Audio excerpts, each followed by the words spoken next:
The title of this mini podcast is It's Time to Space Out.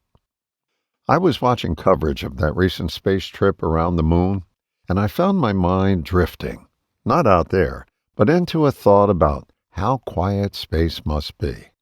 And then I kind of dropped back down to earth and realized something. Every sound we hear comes out of nothing. It wasn't there, then it shows up. Then it disappears right back to where it came from. And if you really pay attention, you'll notice something interesting. There's silence between the sounds.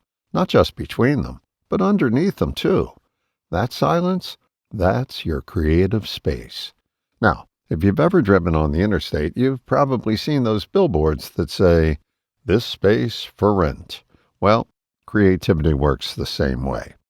It's available anytime you notice the space between your thoughts, the gap between all that mental noise. So here's the practice. Every now and then just stop, look, listen. Not for more thoughts, but for the space between them. Because when you start to notice that space and you make a habit of it, you'll feel something shift. Creativity starts flowing through you instead of you chasing after it. See, creativity is always there, just needs a space to be born into. And you create that space by noticing it was there all along. So instead of trying to think your way to a solution, try this. Ask your question, and then give it some room. Let your mind breathe a little. And don't be too surprised if an answer shows up out of nowhere, because that's usually where the good ones come from. We've been trained to rely almost entirely on our intellect. Like if we think long enough, hard enough, we'll figure it out.